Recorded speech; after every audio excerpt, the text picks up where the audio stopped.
नमस्कार दोस्तों, कैसे हैं आप सब लोग। आप सभी लोगों का हमारे नई वीडियो में बहुत बहुत स्वागत है। आज हम बात करने वाले हॉस्पिटल ऑपरेशन मैनेजमेंट सिस्टम के बारे में कि हॉस्पिटल के अंदर जो ऑपरेशन मैनेजमेंट होता है या फिर ऑपरेशन मैनेजर होता है, उसका रोल और रिस्पॉन्सिबिलिटीज़ क्या होती है, वो वर्क कैसे करता है और उसे किन किन चीज़ों को डेली मॉनिटर करना होता है, उसका राउंड प्रोसेस क्या होता है, उसकी जॉब डिस्क्रिप्शन क्या होती हैं, उसके मीटिंग में क्या रोल और रिस्पॉन्सिबिलिटीज़ होती है, उन सब के बारे में यहाँ पे हम एक्सप्लेन करने वाले हैं। तो वीडियो में अंत तक बने रहें। चलते हम शुरू करते हैं। सबसे पहले हम बात करते हैं कि जो ऑपरेशन मैनेजर होता है वो उसका मेन वर्क कैसे रहता है। देखो क्या करता है, आपने कभी भी सुना होगा ऑपरेशन मैनेजमेंट सिस्टम, ठीक है। अब मैनेजमेंट का मतलब क्या हो गया, जब भी आप किसी ऑर्गेनाइजेशन के अंदर काम शुरू करते हैं तो आपको चार चीज़ों के ऊपर सबसे ज़्यादा काम करना होता है। सबसे पहले होता है आपका प्लानिंग। प्लानिंग का मतलब ये है कि भाई आपको काम कैसे करना है, जो आपका टारगेट है ना, वो शॉर्ट टर्म के लिए है या लॉन्ग टर्म के लिए। क्योंकि जो ऑपरेशन मैनेजर होता है वो इतना विजिबल होता है, वो इतना फोरकास्टिंग कर सकता है।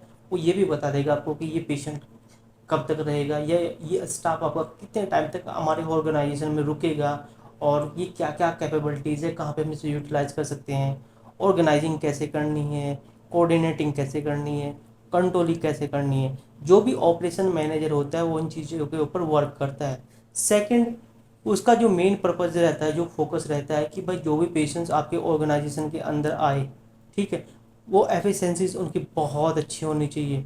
दूसरा, उनको क्वालिटी केयर मिलनी चाहिए। तीसरा, जो भी पेशेंट आपके ऑर्गेनाइजेशन में आए हो प्रॉपर सेटिस्फाई होकर जाने चाहिए। चाहे वो आपके इमरजेंसी में पेशेंट आया हो, वो आपके ओपीडी में पेशेंट आया हो, या फिर आपके आईपीडी में पेशेंट आया हो, वो आपका सेटिस्फाई होके जाना ही चाहिए। यदि आपको सेटिस्फेक्शन के बारे में नहीं पता कि पेशेंट सेटिस्फेक्शन को हम कैसे आइडेंटिफाई करते हैं, स्कोरिंग सिस्टम हमारा क्या क्या है, ऑडिट हम कैसे करते हैं, आप मुझे कमेंट करके बता दें, वो भी मैं आपको शेयर कर दूंगा। उसके बाद में कॉस्ट इफेक्टिवनेस, ठीक है। ये जो मेन काम था, ये मेन काम होता है जो ऑपरेशन मैनेजर का है। अब ये जो ऑपरेशंस मैनेजर है, ये भी तो कोई गाइडलाइन फॉलो करता होगा ना, ये भी तो किसी के बिहाफ पे काम करता होगा। देखो फॉर एग्जांपल मैं बता देता हूँ क्या इसका मेन काम कैसे रहता है। कि सपोज करो कि ये एक पेशेंट है आपका, ये पेशेंट ए है, ये आपके ऑर्गेनाइजेशन में आया। ऑर्गेनाइजेशन में आके इसने बोला सर मुझे तो एब्डोमेन पेन है, ठीक है। ये क्योंकि ये तो फ्रंट ऑफिस पे आएगा, फ्रंट ऑफिस में ही आपको ऑपरेशन मैनेजर आपको राउंड करता मिल जाएगा, जहाँ पे आपका ओपीडी मैनेजर होता है, आईपीडी मैनेजर होता है, ऑपरेशन मैनेजर भी वहीं पे मिल जाएगा। वो वहाँ पे बिलिंग कराएगा, बिलिंग कराने के बाद में वो पूछेगा कि भाई ये पेशेंट किस लिए आया है, तो आप बोलोगे सर हाँ एक्चुअली इसको एब्डोमेन पेन है और डॉक्टर अचिन के साथ अंडर हम इसको एडमिट कर रहे हैं, ठीक है।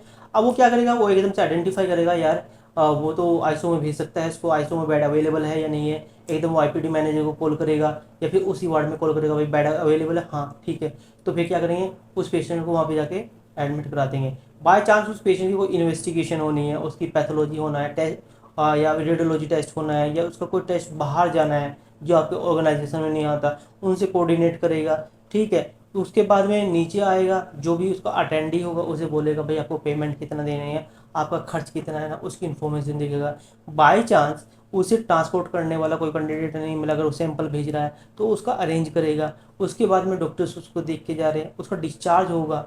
डिस्चार्ज होने के लिए पूरी भी चीज़ें कंप्लीट हो रही है नहीं हो रही। कभी कभी आपने देखा होगा कि पेशेंट ना पैसा देना पसंद नहीं करता है, जो डिस्चार्ज होकर जाता है, जो पैसा रुका होता है, तो उनसे पैसा कैसे निकालना, ये सब ऑपरेशन मैनेजर करता है। यदि कभी कभी आपने देखा होगा जो अटेंडी होता है आपस में लड़ने लग जाते हैं, बात नहीं सुनते हैं, तो उस कंडीशन को भी कौन मॉनिटर करता है, वो ऑपरेशन मैनेजर ही करता है। जो ऑपरेशन मैनेजर का जो मेन 90% वर्क होता है, वो लोगों के साथ कोऑर्डिनेशन करना होता है, क्योंकि उसे लोगों से काम कराना है। टीम उसके पास अवेलेबल है, उस टीम को कहाँ पे कैसे यूटिलाइज करना वो ऑपरेशन मैनेजर ही जानता है, ठीक है। उसके बाद नेक्स्ट आता है आपका maintain quality health care services as per NABH JCI and other standard. यदि आपका हॉस्पिटल NABH है तो क्या करेगा भाई, NABH के पैरामीटर फॉलो कराएगा। उन्हें बोलेगा भाई देखो यार आप फ्रंट ऑफिस पे जाओ, वहाँ पे एक आप कंप्लेन रजिस्टर लगाओ, ठीक है। एक कंप्लेन के लिए आप बॉक्स लगाओ, किसी पेशेंट कंप्लेन हो तो वो करो। उसके बाद पानी की एक बकेट साइड में रखो, या कोई पानी का कैन लगा दो, जिससे कि जो पेशेंट है यहाँ पे पानी पी सके, किसी पेशेंट को बैठने की प्रॉब्लम ना हो, ठीक है। और जो भी आपका एयर है वो ओपन होना चाहिए, वहाँ पे गर्मी ज़्यादा नहीं होनी चाहिए, ह्यूमिडिटी नहीं होनी चाहिए, पेस्ट कंट्रोल प्रॉपर होना चाहिए। भाई ये पैरामीटर रहते हैं अन्य बेच के, वो उनको इम्प्लीमेंट करा देगा ओपीडी में। उसके बाद नेक्स्ट आता है आपका optimising utilisations of hospital resource. मैंने अभी बोला था, एक ऑपरेशन मैनेजर सबसे ज़्यादा विजिबल होता है इन चीज़ों के लिए। वो एकदम से बता देगा भाई कि भाई ये स्टाफ है मेरा कितना अच्छा है और कहाँ तक ये काम कर सकता है और मैं इसे कहाँ पर यूटिलाइज कर सकता हूँ। ठीक है। दूसरा, उसे ये भी पता है कि आपके पास में कौन कौन से इक्विपमेंट्स अवेलेबल हैं, कौन सा वर्किंग में है, कौन सा वर्किंग में नहीं है, किस पेशेंट को वो लगा हुआ है। क्योंकि जब मैं सेंसस के बारे में बताऊंगा ना, क्योंकि जो ऑपरेशन मैनेजर है सेंसस के ऊपर भी काम करता है, वो भी मैं आगे बताऊंगा। ठीक है। उसके बाद बेड मैनेजमेंट, अब ये बेड का भी तो देखेगा भाई जनरल वार्ड में कितने बेड अवेलेबल हैं, उसके बाद में आपके इमरजेंसी में कितने बेड अवेलेबल है, उसके बाद डीलक्स में कौन सा बेड आपका खाली है, ये सब चीज़ें देखेगा। इसको इन्फॉर्मेशन कौन देगा? आपने देखा ऑपरेशन एग्जीक्यूटिव होते हैं, और आपके जो आईपीडी मैनेजर होते हैं, फ्लोर कोऑर्डिनेटर होते हैं और इंचार्ज होते हैं, या ये लोग क्या करते हैं, ये ऑपरेशन मैनेजर को तो कॉल करते हैं, सर यहाँ पे बेड खाली है ये नहीं है। अगर उन्होंने बोला बेड खाली नहीं है तो डॉक्टर से बात करेंगे, सर एक्चुअली हमारे एक इमरजेंसी पेशेंट आ रहा है, इस पर हमें शिफ्ट करना है, तो आप बताइए स्टेबल है या नहीं। उसे बोले हाँ स्टेबल है, जनरल वार्ड में शिफ्ट कर दो या फिर डिलक्स में कर दो, हो गया। उसके बाद में किसी पेशेंट की ओटी होनी है, अब ओटी के लिए शेड्यूल भी चाहिए। दूसरा, शेड्यूल उसके पास है, डॉक्टर अवेलेबल नहीं हो रहा, तो उसकी रिस्पॉन्सिबिलिटीज होती है कहीं से भी करे डॉक्टर अरेंज करेगा, आउटसोर्स डॉक्टर अरेंज करे। तो ये काम भी किसका रहेगा? ऑपरेशन मैनेजर करेगा। ठीक है। Next, reduce operational cost will maintain the care quality. और दूसरा ये भी करेगा, देखो आप कभी कभी क्या होता है, हॉस्पिटल के अंदर काफ़ी ऐसे ऐसे एक्सपेंसेस आते हैं जिनकी रिक्वायरमेंट नहीं रहती। ठीक है। उनको रिड्यूस करता है, और जो पेशेंट्स आपका एडमिट है उससे प्रॉपर केयर मिले, उसका पैसा भी ज़्यादा खर्च ना हो, इन चीज़ों के ऊपर भी फोकस करता है। नेक्स्ट आता है improve patient satisfaction and safety. अब देखो दो, आपका अगर हम बात करें पेशेंट सेफ्टी के बारे में, पेशेंट सेफ्टी कब इम्प्रूव हो सकती है? भाई एक बात है, मैं किसी हॉस्पिटल में वर्क करता हूँ, मैं एक एज ए ऑपरेशन मैनेजर हूँ, मेरा काम है मॉर्निंग में डेली राउंड लेना, हर पेशेंट से जाके मिलना कि भाई आपको कोई प्रॉब्लम तो नहीं हुई, आपको प्रॉपर मेडिसिन मिली है, डॉक्टर्स ने आपको देखा है, नर्सिंग ने आपको देखा है, उसके बाद टाइम से आपको खाना मिला है, आपकी यूनिफॉर्म चेंज हुई या नहीं हुई, आपकी केयर हो रही है नहीं हो रही, आपकी जो भी इन्वेस्टिगेशंस हुए उसकी रिपोर्ट आपको पता चलने पर। जब आप ऐसे जाकर डेली उससे पूछोगे तो आप खुद सोचो कि वो पेशेंट सेटिस्फाई होगा या नहीं होगा। 100% होगा, क्योंकि जो भी स्टाफ आपके हॉस्पिटल में वर्क कर रहा है उसको सबसे पहले प्राइमरी बोला जाता है कि भाई आपको पेशेंट को अच्छी क्वालिटी केयर देनी है और उसकी केयर करने के लिए है, उसके लिए आप कुछ भी कर सकते हो, आपको कोई मना नहीं करेगा। सेकंड, सेफ्टी, भाई पेशेंट्स कहीं गिर ना जाए, पेशेंट भाग ना जाए, ऐसा सब भी होता है, तो उसको भी कौन? ऑपरेशन मैनेजर ही मॉनिटर करता है, क्योंकि जो ऑपरेशन मैनेजर होता है वो इंचार्ज होता है, यानी हेड होता है आपका, सिक्योरिटी का भी वही देखता है, जीडे को देखता है, आपके हाउस कीपिंग को देखता है, लॉन्ड्री को देखता है, आपके स्टोर को देखता है, उनके ऊपर बैठा रहता है, पूरी एक्टिविटी को मॉनिटर करता है। उसके बाद आता है नेक्स्ट आपका streamline supply chain, drug consumable and equipment. यदि हॉस्पिटल के अंदर कोई भी मेडिसिन की रिक्वायरमेंट है, इक्विपमेंट की रिक्वायरमेंट है, तो उसको उसमें भी इनरोलमेंट रहता है किसका? ऑपरेशन मैनेजमेंट मैनेजर का। फिर ensure compliance with the legal and regulatory requirement. आपने देखा है कि ऑर्गेनाइजेशन के अंदर मल्टीपल लाइसेंस की रिक्वायरमेंट रहती है। आपका फायर हो सकता है, हॉस्पिटल रजिस्ट्रेशन हो सकता है, पॉल्यूशन कंट्रोल का हो सकता है, बायोमेडिकल वेस्ट मैनेजमेंट का हो सकता है, AERB का हो सकता है, ये आपकी जो लाइसेंस है, फार्मेसी का लाइसेंस हो सकता है। भाई उनको कंप्लीट करने के लिए भी तो कोई चाहिए, तो जो ऑपरेशन मैनेजर होता है वो इनको भी देखता है। ठीक है। नेक्स्ट आता है area of the hospital operation manager. जो ऑपरेशन मैनेजर होता है या हॉस्पिटल ऑपरेशन मैनेजर होता है या ऑपरेशन मैनेजमेंट होता है, दोनों एक ही। देखो मैनेजमेंट लिखा, मैनेजर समझो आप इसको, क्योंकि आप बनने वाले हो, या तो आप as a operation manager work कर रहे हो या आप करना चाहते हो। भाई अगर आप ऑपरेशन मैनेजर भी वर्क करना चाहते हैं, आपको पता तो होना चाहिए कि भाई अगर मैं ऑपरेशन मैनेजर बनूंगा तो काम कैसे करूंगा, आपको बेसिक फंडामेंटल तो पता होना चाहिए। सपोज बोलो फर्स्ट में हमारे पास में आ गया patient care services. Patient care services का मतलब क्या आता है कि जो भी पेशेंट आपके ऑर्गेनाइजेशन के अंदर आता है उसका एडमिशन प्रोटोकॉल क्या है, ट्रांसफ़र प्रोटोकॉल क्या है, डिस्चार्ज प्रोसेस क्या है, इसकी तो आपको नॉलेज होनी चाहिए। और यदि आपको उसकी नॉलेज ही नहीं तो आप ऑपरेशन में कैसे काम कर लोगे? नहीं कर सकते। आपको तो सीखना पड़ेगा ना ये, कि भाई एडमिशन प्रोसेस क्या है, कोई पेशेंट रेफर किया जाता है उसके लिए कौन कौन से डॉक्यूमेंट चेक करने होते हैं, फॉर्मेलिटीज़ कैसी है, कैसे हम उसे फॉरवर्ड करते हैं। आगे कोई पेशेंट डिस्चार्ज होता है उससे पहले हमें क्या क्या चेक करना होता है। उसके बाद में ओपीडी और आईपीडी डिपार्टमेंट है, दोनों को मैनेज कैसे करोगे? क्योंकि कंप्लाइंस तो दोनों जगह है, पेशेंट दोनों जगह आते हैं, तो आपको पता भी तो होना चाहिए कि उस कंप्लायंस को कैसे आइडेंटिफाई करोगे और रिड्यूस करोगे। उसके बाद आईसीयू ओटी वर्कफ्लो ऑप्टिमाइजेशन। अब बाई चांस आपको बोल दिया किसी ने, अरे सर ओटी का इंचार्ज नहीं आया 2 दिन से और एक ही इंचार्ज है वो भी आज छुट्टी पे है, तो अब मैं क्या करूँ। उसकी तो हड़क बन गई है कि भाई यार मैं क्या करूँ, अब तो कहाँ से लेकर आऊँ ओटी टेक्नीशियन। उसकी रिस्पॉन्सिबिलिटी है वो कहीं ना कहीं से अरेंज करेगा और एक ओटी टेक्नीशियन उनके बिहार पे ला के ओटी में रखेगा प्रोसीजर करने के लिए। ठीक है, क्योंकि बहुत सरदर्द वाला काम है, लेकिन अगर आप इसको सीख जाते हो इसका फंडामेंटल कि क्या है, उसके बाद आपकी ग्रोथ और आपको इससे अच्छा डिपार्टमेंट लगेगा भी नहीं। ठीक है, नेक्स्ट आता है आपका क्लिनिकल सपोर्ट सर्विसेज। इसमें आपका भाई लेबोरेटरीज हो गया, रेडियोलॉजी हो गया, फार्मेसी हो गया। आपको पता तीनों जो डिपार्टमेंट है वो पेशेंट से रिलेटेड है।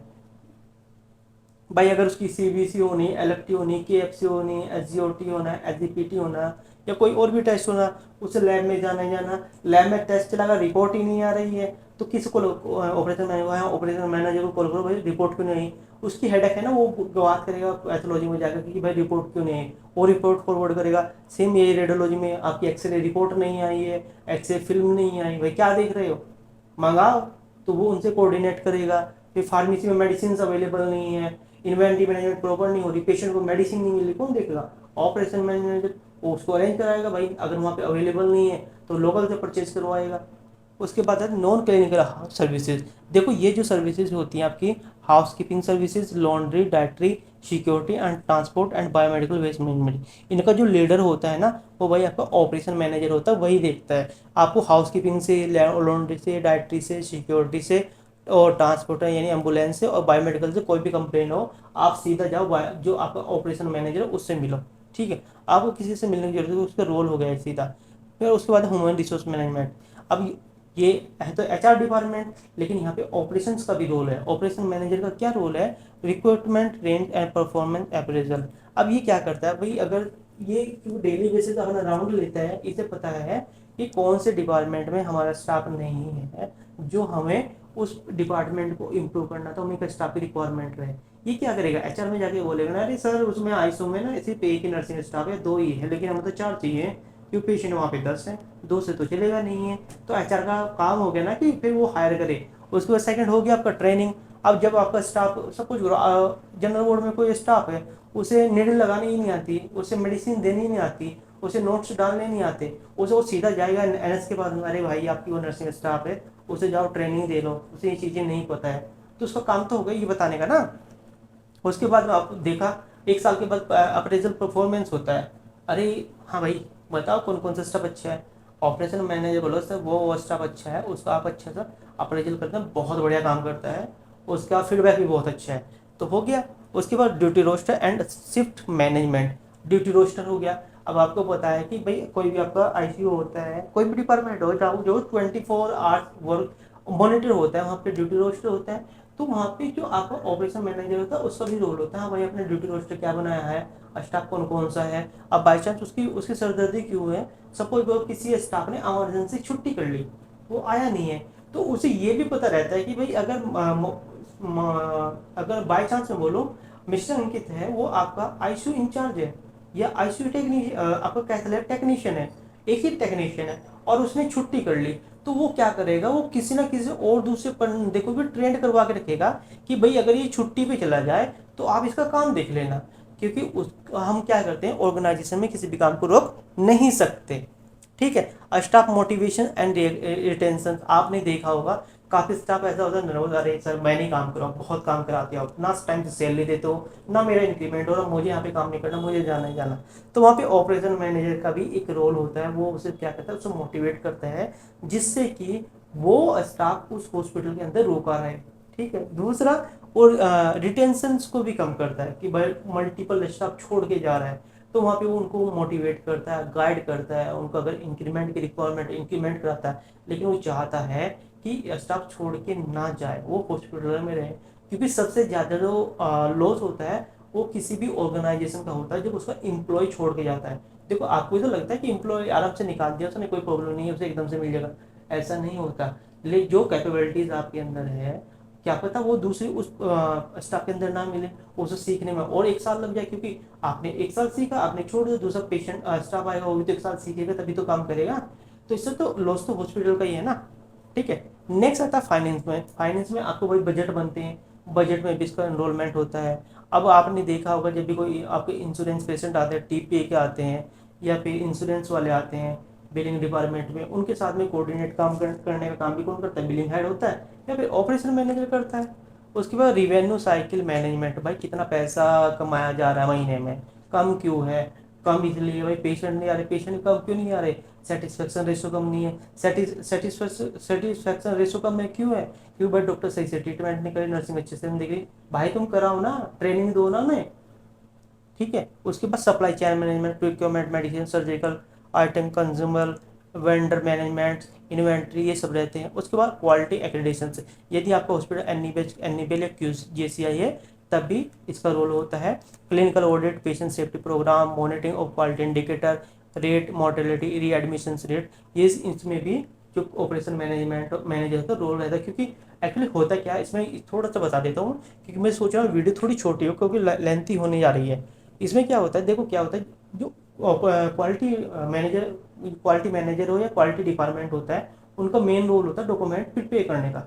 उन्होंने डॉक्यूमेंट बनाए और उनको अप्लाई कर दिया, तो वो अप्लाई होकर कंटिन्यू चल रहे हैं नहीं चाहिए, उसको ऑपरेशन मैनेजर भी मॉनिटर करता है।